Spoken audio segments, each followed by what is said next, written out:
here with a special guest, and you know this program is actually aimed at shedding light on individuals that have mastered a specific art or specific aspect of the creative industry. It could notice, but here you are. So, I'm sure this particular question will be going around so many people's mind. Even me myself, I didn't know your real name until when you came over to the studio when I asked. So, can you just tell us your real name and also give us a little overview of who you are? That is the you before transitioning into music. Okay. My birth name is Wisdom Dekro Levinus. Okay. I'm the son of Dekro Levinus. I was born here in Gombe. I think I see I was brought up in Gombe too, but I think around 2007, we left Gombe and I was in Abuja throughout. So I recently came back about 5 years ago, schooling here in Gombe. So about my transition into music, I would say it was very swift because actually my dad is a pastor, so it was kind of easy for me to transition into music because I was always a lover of music, lover of drums. I started off as a drummer, church drummer. Gradually, I picked up keyboard and so on and so forth. I just started singing. I just saw myself singing, and then as you can see, I just love doing it now. So out of curiosity, just to be straight, you being born in a family that is church cycled, yeah, your father is a reverend, you said.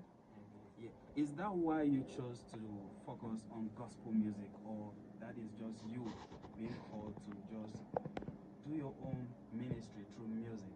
Well, I'd say that really influenced my gospel music. I wouldn't say it didn't actually, but then I actually tried doing the other types of music, but I just find that doing this I'm more comfortable doing it.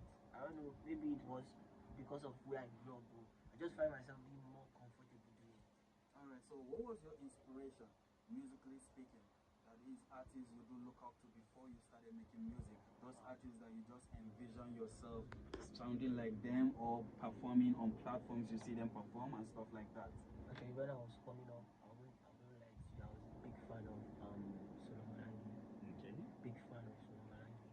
I used to love Jeremiah Gian, although he doesn't really sing like he used to before, but then I was a big fan of Asha too. Yeah, I think I could mention a bundle of people right now that really influence my music. There are a lot. I'm going into the foreign scene. I would say people like Jonathan McReynolds, people like Travis Green, people like I could go on and on because they are too. I just believe that I'm a fan of good music, and if you are making good music, yeah, I'll just vibe with you. That's just it. Like either gospel, secular, whichever one, because I do listen to secular too. That's very interesting because we could see that people can actually have certain narratives about gospel artists and also listening to secular music and also even doing secular music. But then, it's what it is, actually. So now looking at your music, let's go into the songwriting process. So what inspires you to write the song you write? Because there are some artists that will tell you that they are inspired by live experiences or from the gospel or stuff like that. So how do you come about with the lyrics you handle? Yeah, I'll just say just being around church, and then I don't believe there is any bigger inspiration than Jesus Christ himself, God himself. Just being around God, being around atmosphere of worship every time. I believe, in fact, I even write most of my songs, like I get most of the tunes and some of the lyrics in church service because I actually play keyboard in church. So when I'm playing, I'll just be playing and you just see a word you just drop, maybe something that the pastor is saying or something. And then at times I just go and then I just think about because I love writing about life, beautiful things about life, and then I believe that words have power. So anybody that listens to my songs, most of them I think I'm bragging because I talk about mostly myself, so that anybody singing it to personalize it, how God is going to take me far, how I'm going to do this, do that to the glory of God. Amen. So and I just put a little vibe to it, a little, something to Yeah, it. to make it very Yeah, interesting, to make it unlike very, the normal worship song that some people consider might make them sleep yeah, or something like that. Alright, that is interesting. So what are those challenges you face coming up during your journey in music and all that, Well, coming to this particular point in your life?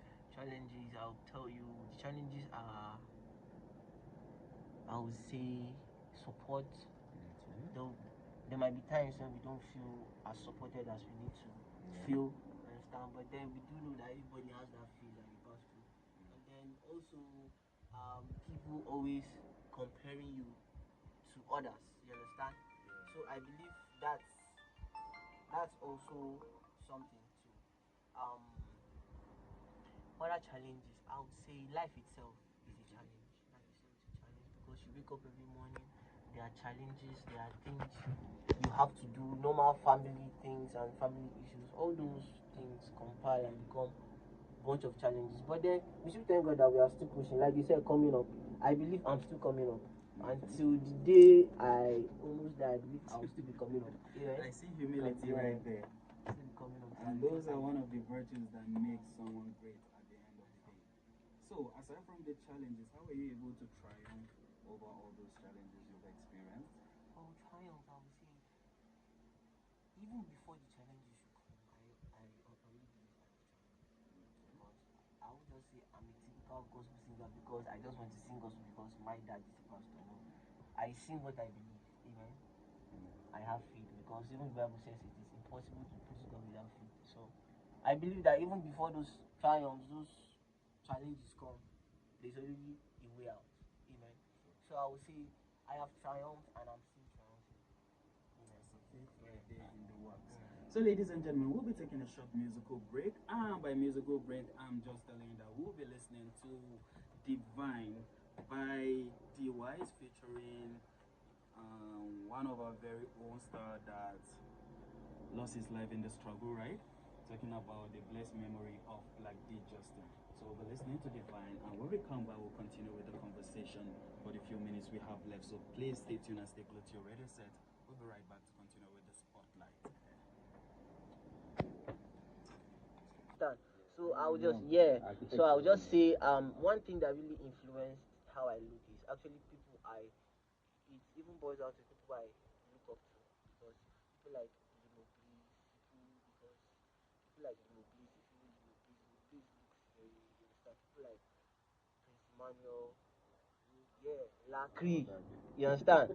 Even Chandler Moore, he has a tattoo too, you understand? Not that I'm saying I will go and get it tattoo. But then, yeah, I don't think. I think the only thing that's really making people see this one he looks like this is because of the environment where we are.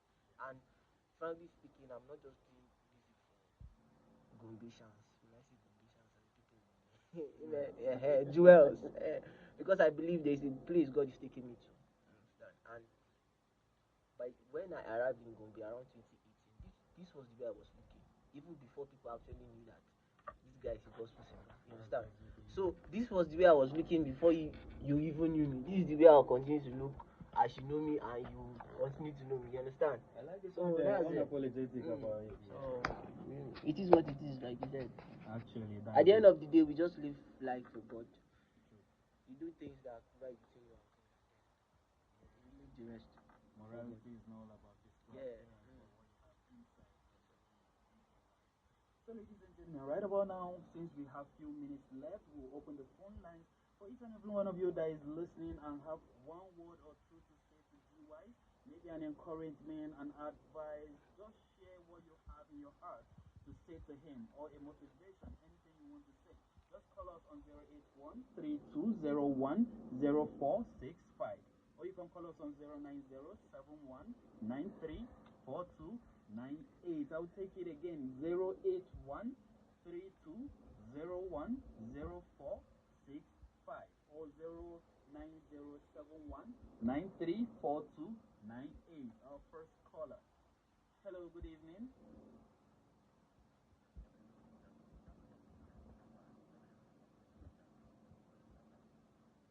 Okay, his number. Just follow him on social media. Just call out your social media handle. You can get me on social media, Facebook, Dewhyse, just search for Dewhyse, Dewhyse, space bar, WHYSE, all. We lost the call, but I'm sure that definitely he has heard it. In case you're still listening, social media, Facebook, DE space, then WHYSE. Just search and send a message. I even wanted to mention the rest, but you cut it off. No problem. You have an opportunity to do that. Please keep the calls coming in 0813201045. Hello, good evening. Yeah, good to have you. Tell us your name and your location. Calling from where? All right, Trevor, we have Dewhyse in the studio. Anything you want to say to me? Hello, are you still there? People of Gombe, for everybody listening, please do well to always stream our artists' song whenever they drop anything. Support them, because if you don't support our own, nobody would do it for us. It's very easy for us to support other artists that have made a name for themselves. So why not do it for people down here in the state, so that our state will be on the map and also be a stronghold to contend with. So